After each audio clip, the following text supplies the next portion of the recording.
Salve, minha gente! Sejam bem-vindos! Eu sou Eric Camacho e você está no Bíblia para Preguiçosos. No vídeo de hoje, nós daremos continuidade à leitura da carta de São Paulo aos Romanos. Vamos ao capítulo 9, mas antes disso, assista o vídeo até o final. Deixe o seu like e inscreva-se neste canal. Vamos lá então. Fidelidade de Deus e incredulidade de Israel. Capítulo 9. Os privilégios de Israel. Digo a verdade em Cristo, não minto, e disso me dá testemunho a minha consciência pelo Espírito Santo. Tenho uma grande dor e um contínuo sofrimento no coração.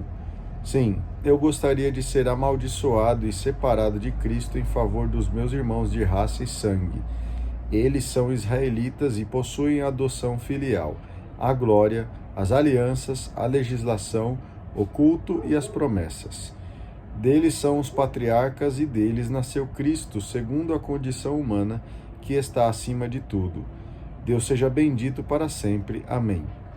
O verdadeiro Israel. A palavra de Deus, porém, não falhou, pois nem todos os nascidos de Israel são Israel, e nem todos os descendentes de Abraão são filhos de Abraão. Não, é de Isaque que sairá a descendência de Abraão. Isto é, não é a geração natural que torna filhos de Deus, mas os filhos da promessa é que são considerados descendentes. De fato, as palavras da promessa são estas: por essa época voltarei e Sara terá um filho. E isso não é tudo. Também Rebeca concebeu de um só homem, de Isaque, nosso pai. Quando os filhos dela ainda não haviam nascido e não tinham feito de bem ou de mal, isso para que ficasse confirmada a liberdade da escolha de Deus, dependendo não das obras, mas daquele que chama. Então foi dito a Rebeca: o mais velho será servo do mais novo. Como diz a Escritura, amei a Jacó mais do que a Esaú. A soberana liberdade de Deus. Que diremos então? Que Deus é injusto? De jeito nenhum. Ele mesmo disse a Moisés: farei misericórdia a quem eu fizer misericórdia, e terei piedade de quem eu tiver piedade. Portanto, a escolha não depende da vontade ou do esforço do homem, mas da misericórdia de Deus. Por isso a Escritura diz ao Faraó: eu fiz você nascer precisamente para mostrar em você o meu poder e para que o meu nome seja celebrado em toda a terra. Portanto, Deus usa de misericórdia com quem Ele quer, e endurece a quem Ele quer. Você me dirá então: por que Deus ainda se queixa? Mas quem é você, homem, para discutir com Deus? Por acaso o vaso de barro diz ao oleiro: por que você me fez assim? Por acaso o oleiro não é dono da argila para fazer com a mesma massa 2 vasos, um para uso nobre e outro para o uso comum? Ora, Deus quis manifestar a sua ira e mostrar o seu poder, suportando com muita paciência os vasos da ira, já prontos para a perdição. Deus assim fez para mostrar a riqueza de sua glória, para com os vasos de misericórdia, que ele havia preparado para a glória. Isto é, para conosco, a quem Deus chamou, não só dentre os judeus, mas também dentre os pagãos. Como ele diz em Oséias: chamarei meu povo àquele que não é meu povo, e amada àquela que não é amada. E acontecerá que, no mesmo lugar onde foi dito a eles: vocês não são meu povo, aí mesmo serão chamados filhos do Deus vivo. E quanto a Israel, Isaías proclama: mesmo que o número dos israelitas seja como a areia do mar, o resto é que será salvo. Porque Deus cumprirá sua palavra e a terra com sua plenitude e rapidez. E ainda, como Isaías havia predito, se o Senhor dos Exércitos não nos tivesse deixado uma descendência, ficaríamos como Sodoma e nos tornaríamos como Gomorra. O erro de Israel. O que diremos então? Os pagãos que não procuravam a justiça alcançaram a justiça, mas a justiça que vem da fé. Ao passo que Israel procurava uma lei que lhe trouxesse a justiça, mas não conseguiu essa lei. Por quê? Porque não a procurou através da fé, mas através das obras. esbarraram na pedra de tropeço, conforme diz a Escritura: Eis que eu ponho em Sião uma pedra de tropeço, uma rocha de escândalo, mas quem acreditar nela não será confundido. Capítulo 10. Um zelo pouco esclarecido. Irmãos, o desejo do meu coração e a súplica que faço a Deus em favor deles é que se salvem, pois eu dou testemunho de que eles têm zelo por Deus, mas um zelo pouco esclarecido. Eles desconhecem a justiça de Deus e procuram afirmar a sua própria justiça. E assim, não se submetem à justiça de Deus, pois o fim da lei é Cristo, para que todo aquele que acredita se torne justo. O Evangelho é acessível a todos. Moisés assim descreve a justiça que vem da lei. Quem pratica os preceitos da lei viverá por meio deles. Mas a justiça que vem da fé diz o seguinte: não pergunte a si mesmo quem subirá ao céu, isto é, para fazer Cristo descer, ou quem descerá ao abismo, isto é, para fazer Cristo subir dos mortos. Mas afinal, o que diz a Escritura? A palavra está perto de você, em sua boca e em seu coração. Isto é, a palavra da fé que nós pregamos. Pois se você confessa com a sua boca que Jesus é o Senhor e acredita com seu coração que Deus o ressuscitou dos mortos, você será salvo.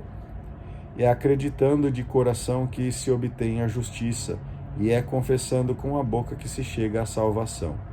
De fato, a Escritura diz: todo aquele que acredita nele não será confundido.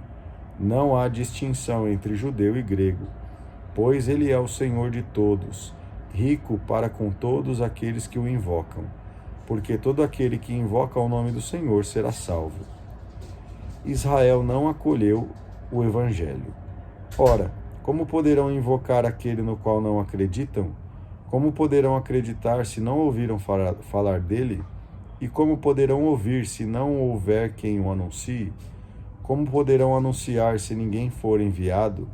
Como diz a Escritura: como são os belos os pés daqueles que anunciam boas notícias. Mas nem todos obedeceram ao Evangelho. Isaías diz: Senhor, quem acreditou em nossa pregação? A fé depende, portanto, da pregação, e a pregação é o anúncio da palavra de Cristo. Agora eu pergunto: será que eles não ouviram? Ao contrário, pela terra inteira correu a voz deles e suas palavras foram até os confins do mundo. Pergunto ainda: será que Israel não entendeu? Moisés já dizia: farei com que vocês tenham ciúmes de um povo que não é povo. Provocarei a ira de vocês contra um povo insensato. Isaías até ousa dizer: fui encontrado por aqueles que não me procuravam. Manifestei-me para aqueles que não perguntavam por mim. Ao passo que, sobre Israel, Isaías diz: o dia todo estendi as mãos a um povo desobediente e rebelde. Capítulo 11. Deus não rejeitou Israel. Pergunto então: será que Deus rejeitou o seu povo? De jeito nenhum. Eu também sou israelita, da descendência de Abraão, da tribo de Benjamim. Deus não rejeitou o seu povo, que ele tinha conhecido desde o princípio. Ou vocês não sabem o que a Escritura diz na passagem em que Elias acusa Israel diante de Deus? Senhor, eles mataram os teus profetas, arrasaram os teus altares. Fiquei apenas eu e ainda procuram tirar minha vida. O que foi que a voz divina respondeu para ele? Reservei para mim 7.000 homens que não dobraram o joelho diante de Baal. É o que continua acontecendo hoje. Sobrou um resto, conforme a livre escolha da graça. E isso acontece pela graça e não pelas obras. Do contrário, a graça já não seria graça. O que dizer então? Israel não conseguiu aquilo que procurava, mas os escolhidos conseguiram. Os demais ficaram endurecidos. Como diz a Escritura: Deus deu a eles um espírito de torpor, olhos para não verem e ouvidos para não ouvirem até o dia de hoje. E Davi diz que a mesa deles se transforma em cilada, em armadilha, em motivo de tropeço e justo castigo. Que seus olhos fiquem escuros para não verem e faze com que suas costas fiquem sempre encurvadas. Israel e a salvação dos pagãos. Agora eu pergunto: Será que eles tropeçaram para ficarem caídos? De jeito nenhum. Mas assim aconteceu para que a queda de Israel tornasse possível a salvação para os pagãos e para que Israel ficasse com ciúme. Ora, se a queda de Israel se tornou riqueza para o mundo, e se a decadência se tornou riqueza para os pagãos, o que não será a total participação de Israel na salvação? Portanto, digo a vocês, pagãos, como apóstolo dos pagãos, eu honro o meu ministério, para ver se provoco o ciúme dos que pertencem à minha raça e se consigo salvar alguns deles. Pois se o fato de eles serem rejeitados trouxe a reconciliação do mundo, o efeito da reintegração deles será a ressurreição dos mortos. A raiz sustenta a árvore. Se os primeiros frutos são santos, toda a massa também será santa. Se a raiz é santa, os ramos também serão santos. Se alguns ramos foram cortados, e você, oliveira selvagem, foi enxertada no lugar deles e agora recebe a seiva das raízes, não se envaideça nem despreze os ramos. Se você se orgulha, saiba que não é você que sustenta a raiz, mas é a raiz quem sustenta você. Você poderá dizer: os ramos foram cortados para que eu fosse enxertada. Certo, mas eles foram cortados por causa da falta de fé deles, ao passo que você permanece firme na fé. Não fique cheia de soberba, mas de temor, porque se Deus não poupou os ramos naturais, também não poupará você. Considere, portanto, a bondade e severidade de Deus. Severidade para com aqueles que caíram, mas bondade de Deus para com você, sob a condição, porém, de que seja fiel a essa bondade. Do contrário, você também será cortada. Quanto a eles, se não permanecerem na falta de fé, serão enxertados, pois Deus é capaz de enxertá-los de novo. Pois, se você foi cortada de uma oliveira selvagem e contra a natureza foi enxertada na oliveira boa, tanto mais eles poderão ser enxertados na própria oliveira boa a qual pertencem. Deus não volta atrás. Irmãos, não quero que vocês ignorem este mistério, para que vocês não se tornem convencidos. O endurecimento de uma parte de Israel vai durar até que chegue a plenitude das nações. Então todo Israel será salvo, como diz a Escritura. De Sião sairá o libertador, ele vai tirar as impiedades de Jacó. Essa será a minha aliança com eles, quando eu perdoar os pecados. Quanto ao Evangelho, eles são inimigos para a vantagem de vocês. Mas, quanto à eleição, eles são amados por causa dos patriarcas, porque os dons e o chamado de Deus são irrevogáveis. Vocês foram desobedientes a Deus, e agora, pela desobediência deles, vocês conseguiram misericórdia. Do mesmo modo, também eles agora desobedeceram, a fim de que, pela misericórdia feita a vocês, eles consigam então a misericórdia para eles. Deus encerrou todos na desobediência para ser misericordioso com todos. As decisões de Deus são insondáveis.